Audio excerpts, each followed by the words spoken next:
Stroke की दूसरी वजह दिल के कुछ आर्जे हैं, जैसे AF एंड PFO। जब किसी के दिल की धड़कन बेकायदा और मामूल से तेज हो तो इस हालत को AF कहा जाता है, और AF का मतलब है आर्टीरियल फिब्रिलेशन। इस हालत की वजह से दिल को ठीक से खाली होने का मौका नहीं मिलता और कुछ खून दिल में रह जाता है, जिसकी वजह से क्लॉट बन सकता है। अगर ये क्लॉट दिमाग तक पहुंच जाए तो ये स्ट्रोक का सबब बन सकता है।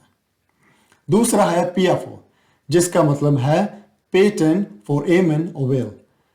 PFO दिल के बाएं और दाएं ऊपरी चैम्बर के दरमियान एक सुराख है। ये सुराख पैदाइश से पहले हर किसी में मौजूद होता है, लेकिन पैदाइश के फौरन बाद बंद हो जाता है।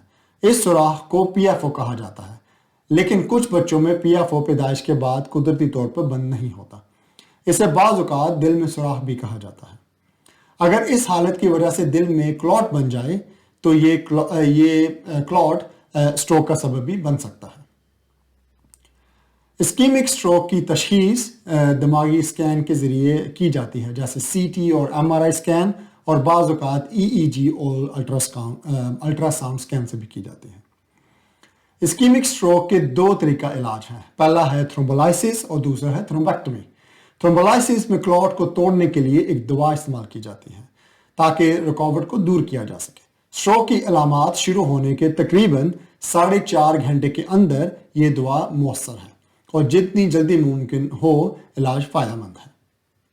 लेकिन बदकिस्मती से ये तमाम इस्कीमिक स्ट्रोक के मरीजों के लिए मौजू नहीं। अगर स्ट्रोक हल्का हो, किन में ये मौजू नहीं, अगर किसी का स्ट्रोक माइल्ड हो, हम उर्दू में शायद इसको हल्का कह सकते हैं, हल्का स्ट्रोक हो या माइल्ड स्ट्रोक हो, या दिमाग में ब्लीडिंग हो जाए, इनकी रिसेंटली या हाल ही में दिमाग की सर्जरी हुई हो, या वो कुछ ऐसी दवाएं इस्तेमाल कर रहे हों जो ब्लीडिंग का सबब बन सकती हैं।